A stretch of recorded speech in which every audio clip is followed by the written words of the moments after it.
Today I'm speaking to another amazing leader that I've heard about, and she's doing some incredible stuff with her brand new business. I say it's brand new because it's only about a couple of years old, but with the backstory, the thinking, her passion and her philosophy around leadership is just perfect for this show.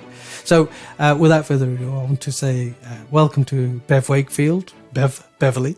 We've had this conversation early on today. It's on a Saturday we're recording this particular program, so we decided Bev is a good Saturday name. Bev, welcome to the show. Thank you very much, Kul. I'm really pleased to be here. I mean, I've heard some really good things about you, and I read up on some of the stuff that you've done. You work for I think we can safely say, quite a unique accountancy firm in the UK. I have to say the UK because we have listeners from all around the world on this podcast. Cooper Parry is a large accountancy firm in the UK. I've been to their offices because I have this passion around understanding what different organizations do with their cultures and their leadership styles. And I have to say, when I went into Cooper Parry, I walked into this organization, and from the outside, it just looked like any old building. But when I walked in, I was struck with the vibrancy of the colors, these bright colors. There was a cycle that people could use to cycle around the office. I remember there was a meeting room that was like Alice in Wonderland. There were sleeping pods. There was all sorts of incredible things.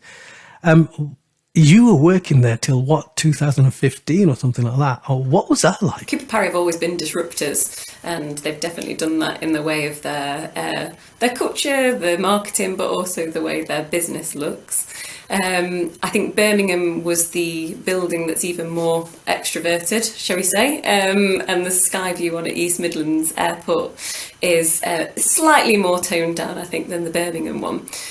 It is an absolute, obviously, disruptive statement, very vibrant. And I think, talking to you earlier as well, in terms of actually, I think some of that kind of stuff that you could see, I've learned a lot from it, but it's almost applying it into kind of a really meaningful way for kind of the team going forward, and taking kind of the best parts of what work and how people can actually work in a productive way, perhaps, and actually taking that into my business going forward. I think that's really sensible and really enlightening, to be quite honest, because sometimes we can be struck with the vibrancy of the physicality, if you like, of the working environment. Think, hey, wow, this must be an incredible organization. But like with many, many organizations, nothing is ever perfect, is it? And so there's always something that we can learn from that. There are lots of positives with an environment like that. And, certainly when I visited the offices, I felt this great energy. But that doesn't mean it's going to be perfect. And I'm guessing that they are striving towards perfection. But as you grow, and Cooper Parry is getting bigger and bigger, and, it's always growing. It's a great organization in the sense that it's always growing. But with growth comes additional responsibilities and challenges, doesn't it? And you must know this as an accountant supporting businesses as well. Oh, exactly that. You start as perhaps, and when I started Cooper Parry, there was definitely more of that family feel, in terms of, because you are a smaller kind of entity, and as you grow, quite easily, you can kind of lose that identity. And they were really keen to kind of keep that vibrancy. As interesting use of our name, to be fair, realising that we're vibrant accountancy, but actually trying to pull in the team. And I think sometimes it's really important to then step back and go, what do they really need out of this? Now, I imagine as well, with the pandemic and what have you, there has been a big shift in actually what people are starting to feel is important to them as employees, and actually what they want to see delivered. And I know Cooper Parry have done that work from wherever for kind of the rest of your life, where, wherever, whenever type thing, and actually gone, you don't need to come back to our spectacular offices. And actually they've kind of listened and gone to their team. Actually, a lot of them are now working from home as well, or overseas, or where have you, and you do see those images. So we are definitely in a kind of a different world, aren't we, in terms of what our employees want and what it means to be in a career now. I think you're so right, Beverly. I think what's happened over the last couple of years is we've almost, don't you feel that the world has almost shifted on its axis, and people have recalibrated priorities? And the good employers, like the Cooper Parrys of the world, the good employers have listened to that and understood that we're living now in this shape-shifting world. And if we're not agile enough to understand and work to that, then actually we can get left behind as an organization. I've worked with lots of organizations, Bev. I've done diagnostics, culture diagnostics in organizations. I've done some consultancy in organizations where they've got high levels of turnover. And when you start talking to the staff are saying, well, I feel like I'm being constrained. I feel like I've got no freedom. I feel like I'm not being valued. I feel like I'm not being appreciated despite everything that I did during the lockdown experience. And when you hear that, I always have this sort of, I sort of shake my head a bit because I think, wow, has this organization not understood that people's sort of fundamental physiological needs are at the very forefront right now? And if we don't address those, it's a bit like the whole Abraham Maslow's hierarchy of needs. And I talk about this an awful lot, before 2020, before the lockdown, many of us were probably at self-actualization. Everything was where it needed to be in our world. So we're probably thinking about, hey, I want to go explore spirituality or, trip around the world or buy that motorbike or whatever it might be. But then suddenly almost everybody in the world came right back down to the very basic need. And that was around safety, security, food, water. Consequently, we started emptying the shelves of toilet rolls, for God's sakes, in supermarkets. But, when you are faced with a perceived threat, then you lose the rationale in your mind and you resort to very sort of limbic, animalistic kind of behavior, don't you? And I think some people are still there. Some people still want to be appreciated, valued, seen and heard. And I think that's the recalibration that people have had in their own minds. Oh, definitely. And I think there's even that balance as a leader and a business owner as well, isn't there? Of, more than anything, we need to trust our employees. That should almost be kind of a given, a right that we can trust them to get their kind of work done.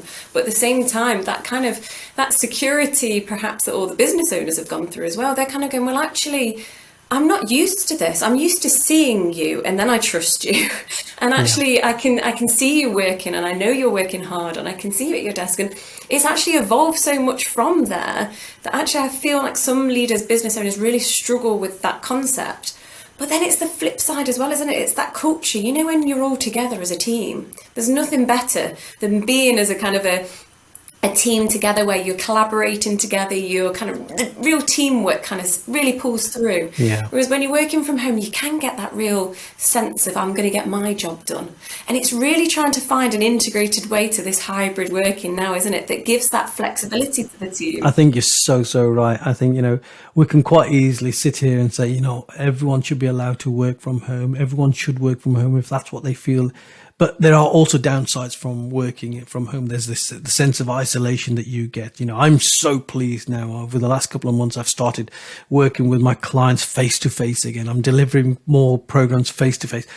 And you know what? It's like a breath of fresh air. It's almost like I feel re-energized as a consequence of doing that.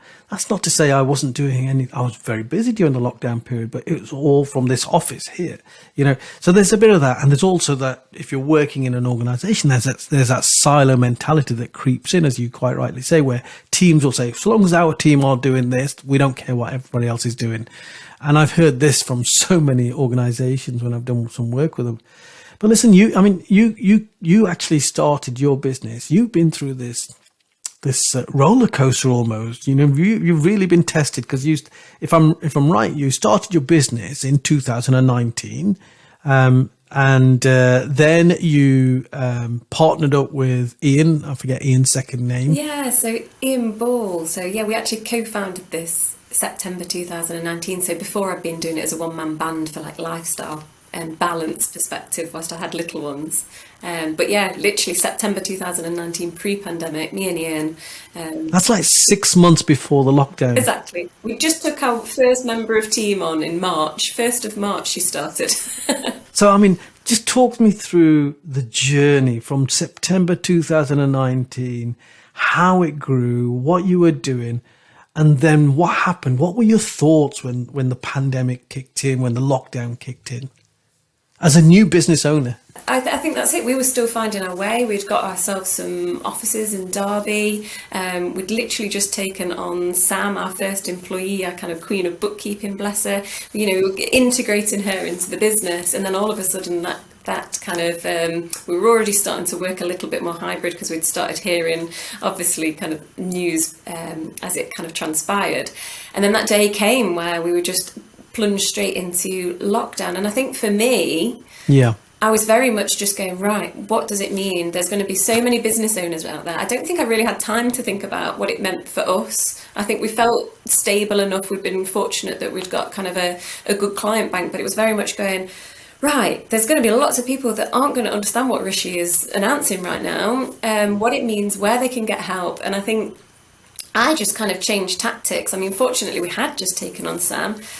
My caseload changed. I stopped doing so much fee generating work and actually went, right, I'm going to digest it. I'm going to make sure people understand it. I'm going to be there for them for calls to kind of help out. Did tons of like panels, videos, blog content, all that kind of thing. I think my little face was all over LinkedIn, which I keep getting reminded of a lot of times when I see people. And that was our strategy to help, but it actually then meant we then started to grow, because despite the pandemic, there were businesses thriving, there were businesses struggling as well that needed that support to then enable them to kind of stay stable. But it was quite an interesting place for us, and I don't know if that's because of who we'd attracted as clients anyway. They were of that kind of growth mindset and mentality, that people were then just kind of pivoting is such an overused word, isn't it? But pivoting and shifting and saying, right, how can we do this? What do we need to do to kind of get through? And that's how our business altered. And so we went in as the 3 of us and we came out as 8 of us. It was a ridiculous journey. I guess what you're saying is that your demand grew as a consequence of the lockdown experience, and because businesses were trying to understand, hey, what support is the government giving me, and how do I manage my business better in this whole new environment, because I'm no longer where I used to be in the offices. I'm now stuck at home. So what does that mean to my business? So there's all these questions that perhaps would have been alien to you, because nobody would ever have asked you these kind of questions. So not only did you see yourself as the person that people would look to for advice, you had to learn this stuff yourself as well, as a business owner yourself. And I was fortunate that I guess we're used to getting a budget in terms of from the Chancellor and what have you. So we're quite used to having yearly changes, or twice yearly, depending on whether we go back to a spring budget as well now. But actually, I guess kind of taking that information and dissecting it, I'm quite used to, in terms of like HMRC. Obviously, there's lots of changes, there's lots of rules, we get lots of case law. So we tend to be, I suppose, well adverse to kind of getting something and kind of going, right, what does it actually mean? And now, I don't know, and maybe that's something I quite enjoy, then taking it to that other level of going, right, okay, I understand it now.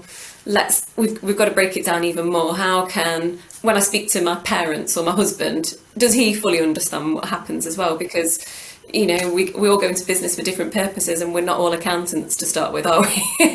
I think this is a very human thing that you're saying, in terms of, I think it was Einstein that once said something like, I'm going to have to paraphrase this, as a true genius is somebody who can take something that's really, really complicated and explain it really simply. And I think there's so much in that. And it's a very human trait, actually, the ability to connect with people and explain something that's complex in a simplistic kind of way in their language, which is, I guess, your job, really. Yeah, it really is. And not all accountants are great at it either, because sometimes I think I agree. It's there to bamboozle people sometimes and feel like we've got a badge of honour almost, but it's that for me, no. It's really not. It's kind of, like you say, keeping it simple, making it understandable to everyone. Now, when I talk about the lockdown experience, I don't just talk about 2020, because I think it followed us through into 2021. So I think we had 2 years of shifting sands, as I describe it. And you can't build a house on shifting sands. You really can't, because, you know, it's going to go all over the place. So, you know, you use the word pivot, and I think it is overused as a word, but I can't think of another word to use, to be honest. We're constantly pivoting. And the other overused word is agile. We've all had to be agile, because, you know, as the sands keep shifting from beneath our feet, we had to keep rethinking and restructuring how we're doing things. But in those 2 years, you were a brand new business. You had your first employee, you had your offices, which, by the way, you couldn't use during the whole lockdown experience, I'm guessing. But you managed to, get yourself up to 8 members of staff, and that's incredible. Your workload increased, goodness knows how many fold.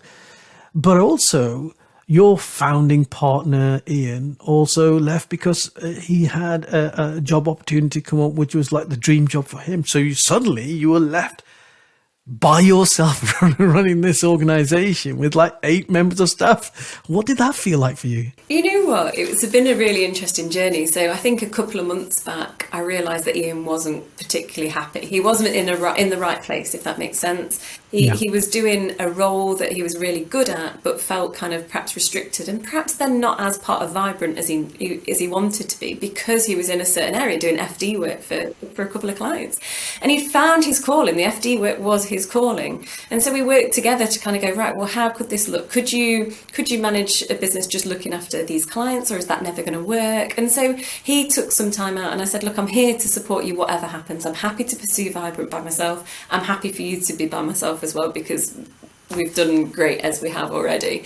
And so he took a little bit of time out. I kind of gave him some parameters of, you know, when to look at it. And end of August, actually, 31st of August, I actually bought him out. He's now moved. He's now a client. We catch up every month for breakfast as well. So it's all on incredible terms. But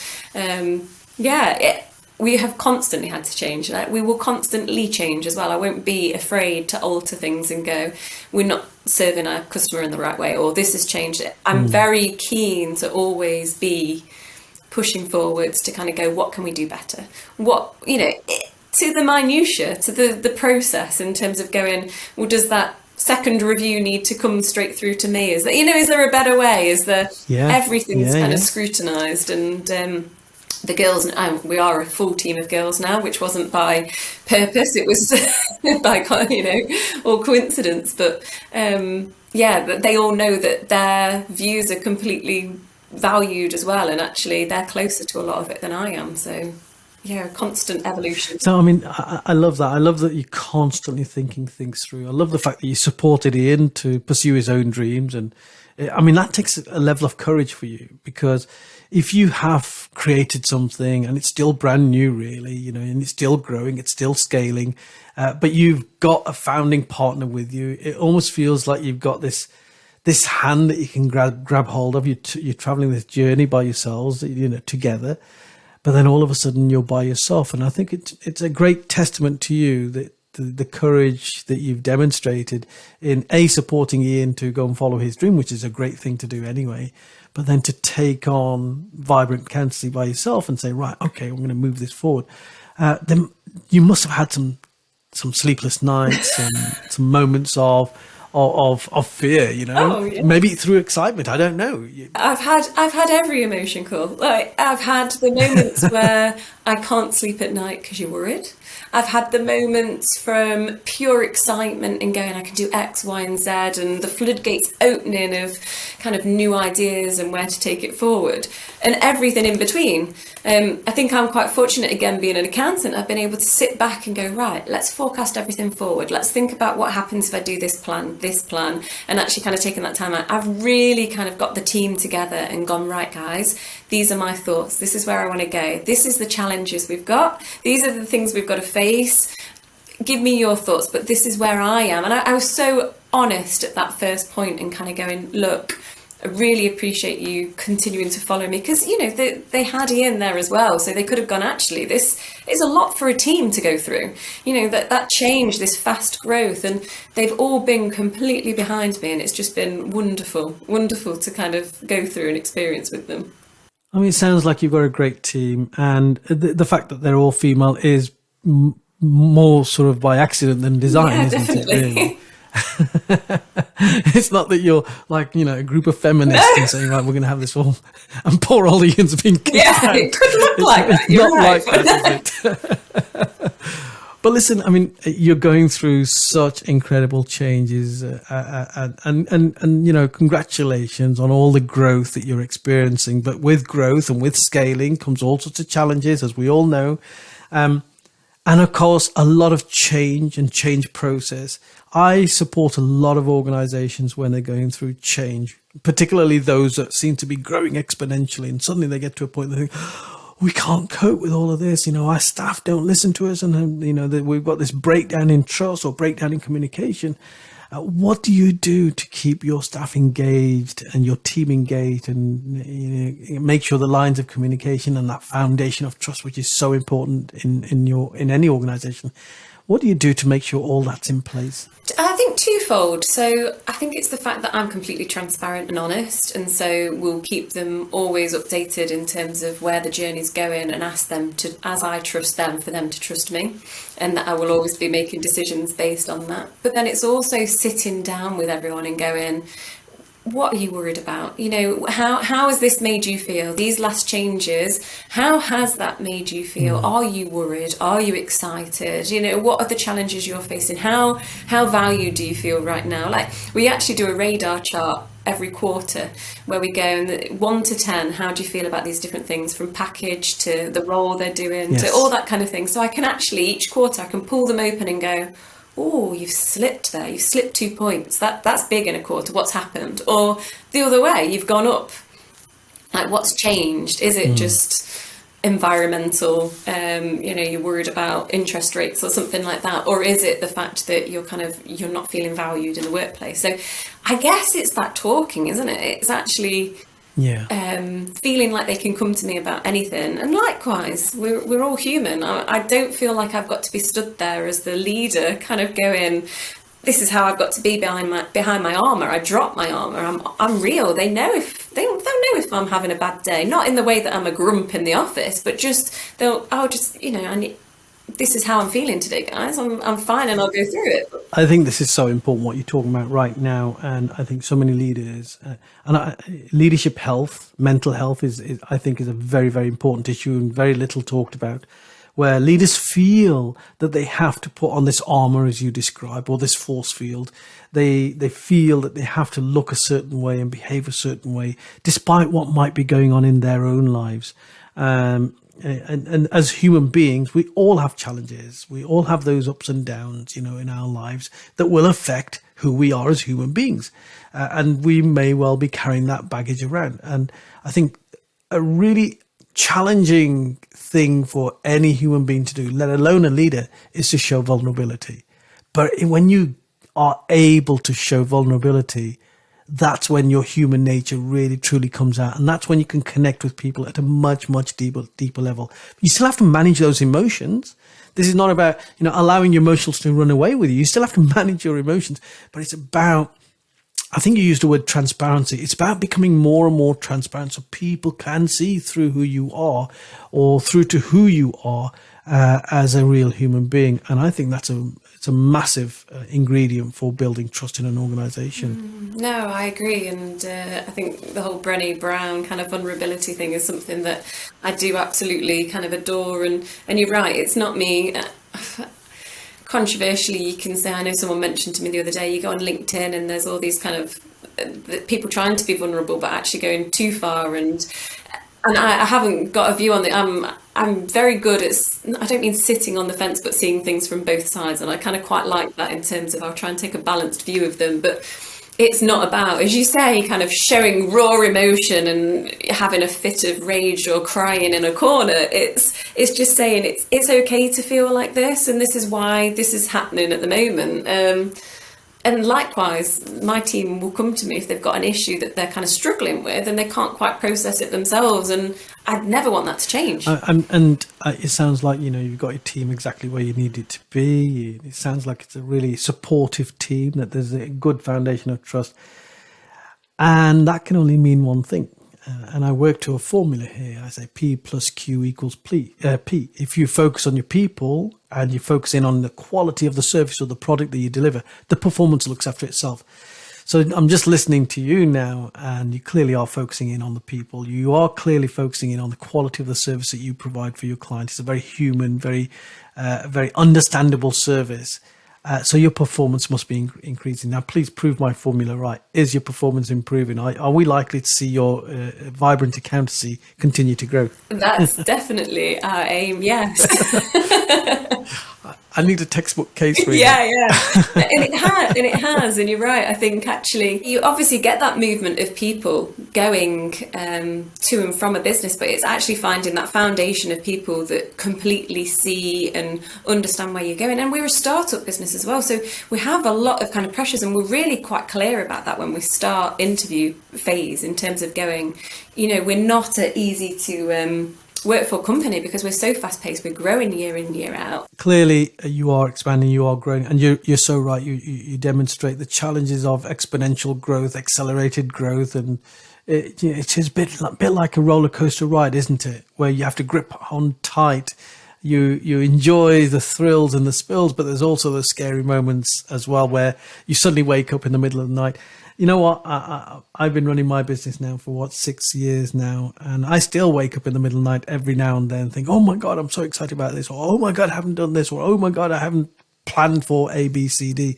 And I think that's because your business becomes your baby, doesn't it? And so it's natural that you do that anyway. But when you are at that early part of the business and you're scaling up and everything's going really, really fast, it must be so challenging.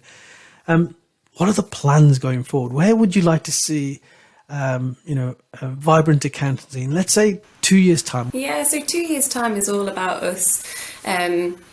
It sounds cliche, doesn't it? But getting almost a prototype in Derby. So making sure that I'm completely comfortable with the entire process from step one, on the entire journey that a client goes through with us. And maybe I am a little bit of a perfectionist in this, and kind of, I know when I say this to kind of trusted peers and coaches, they're kind of like, you're there, Bev, like, don't worry. But I don't ever want to kind of sit back on our laurels in terms of going, yeah, we're producing a good service. I always want it to be great. I want it to be that kind of next level. And I can, a couple of years, hopeful is our next office location in kind of a similar area to Derby, and it's kind of building that kind of that momentum of supporting further afield, really. I mean, you can do that remotely, can't you, from one location? But You absolutely can. I mean, that's the one good thing in this incredible new world. You can grow a lot quicker than you could before because a lot of it is remote, a lot of it is digital, and you can access parts of the world that you wouldn't have been able to access before, or parts of the country. So I have no doubt that you will grow at the rate that you want to grow, if not faster, to be honest. I think that your philosophy on leadership and culture, I think that's going to be a real big sell for you. And I just want to touch upon diversity. I know that we've laughed that you've had an all-female team, but we have touched upon culture. And, one of the things that are, I guess, slightly frustrating for me is this constant talk that we have around inclusivity, around diversity, and it becomes these strap lines and these strap phases become so prevalent in our lives. But what do they truly mean? And I often think, every time we hear about diversity, we start talking about targets, and we need to have X% of this demographic or that demographic or this protected characteristics. And I always wonder, well, just because you've got 5% of, Black and Asian, or 10% women, or 20% LGBT, does that really shape your business any different? Does that make your organization any more diverse or inclusive? And I struggle to understand how representation and true diversity can work hand in hand. I think representation has a part to play. But for me, true representation is when you create an environment where people are allowed to speak with the experience in life that they've come with, where they feel valued and appreciated, heard and seen, irrespective of what they look like or what their preferences on the outside. So true diversity is cognitive diversity of thought. What's your thoughts on that? What's your thought on diversity and inclusion? Yeah, no, it's a brilliant question, because I feel like every different person has so much to offer from their experiences, everything they've kind of been through, and each person should be able to be given that chance to influence the business, the culture, and where it's going. And I think that, like you say, I don't know if you can put numbers on that and go, well, I need this percentage of people here. It should just be that whoever's great at that role, you need to look beyond it as well and go, well, okay, yeah, typically the accountants might be male and, 50 or what have you, if you look at the photographs. And that doesn't mean that a mum who has challenges of looking after children isn't able to kind of deliver that as well. And actually, she's probably built quite a lot of experiences on organisation and juggling and all that kind of thing. And actually, it's just being that human. And I feel for anyone coming through the door, it's actually going, what experiences have you got that you can bring? Male, female, as you say, LGBT, any kind of ethnic diversity.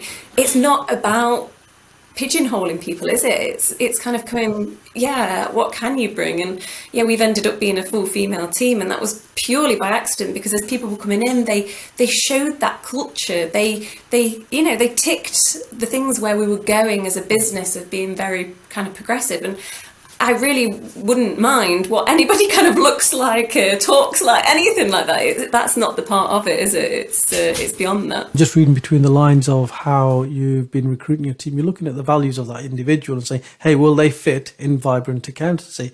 And I don't think that's necessarily a bad thing. Values have to align, Yes. and people need to know what their values are, but they also need to accord to the values of the organisation, whatever that organisation might be, because that's when you know that you're in that sweet spot, if you like. You're going to have a really good, healthy relationship, and they'll be happy in the workplace, and you will have a great relationship and build lots of trust with your employee as well, members of your team. Bev, it's been absolutely fantastic speaking to you. I can't believe that we've just slightly gone over time here. I could talk to you all day long, to be quite honest. We should catch up over a cup of tea, because you don't live far away from me, and it'd be an absolute honour and pleasure to sit down and continue our conversation, maybe even on episode 2, I don't know. No, I'd love that. Of the podcast. But listen, it's been great speaking to you. Thank you so much for being here, and we'll speak to you soon. Thank you ever so much, Kul.